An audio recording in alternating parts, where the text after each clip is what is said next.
Right. It looks like this problem is testing my ability to recognize how to solve an equation with the square root in it. Right. Answer choices A and B both have us working with this equation. This equation already has the square root isolated on one side, so we're ready to square both sides right at the start.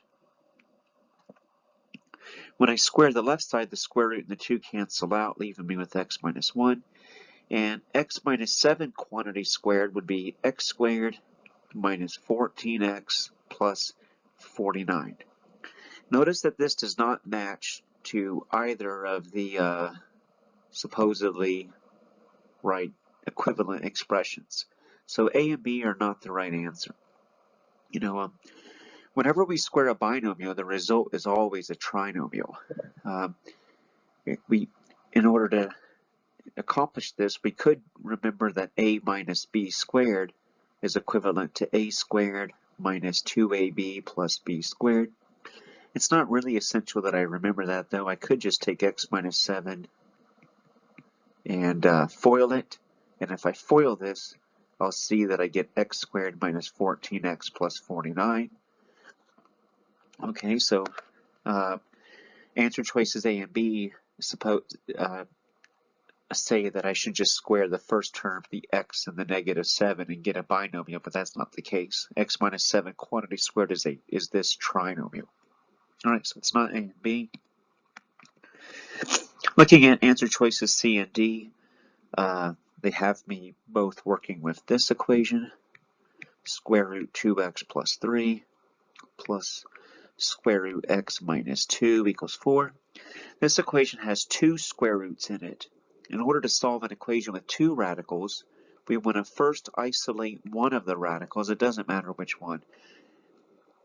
So to isolate the first radical, the square root 2x plus 3, I'm going to take the second radical and move it to the other side of the equation, which will cause its sign to change.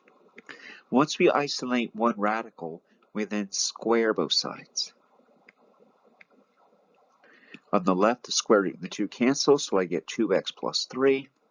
And once again, I have a binomial that I have to square, so the answer is going to be a trinomial. So 4 squared, which is 16, goes in the front. The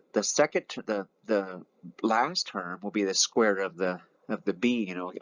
If we talk about this, the first term is going to be a squared. It's the square of the first term in the binomial. The back term will be the square of the second term.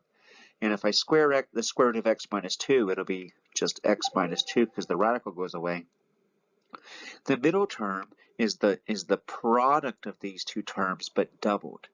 And the product would be negative 4 square root x minus 2, but I double it, giving me negative 8 square root x minus 2.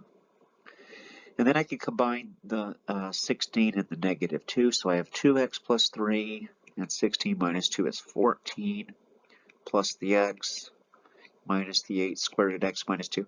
And notice that this matches to answer choice C. So answer choice C is the right answer. D is kind of suggesting that I just square both sides right at the start.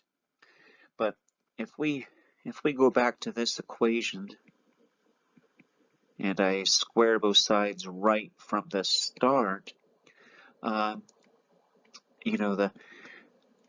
we have a binomial, and I can't just simply square the two terms, which is what these answer choices suggesting, that I square the two terms individually and remove the radicals, but there'll be a middle term once again, like we just talked about. Whenever we square a binomial, the result will be a trinomial.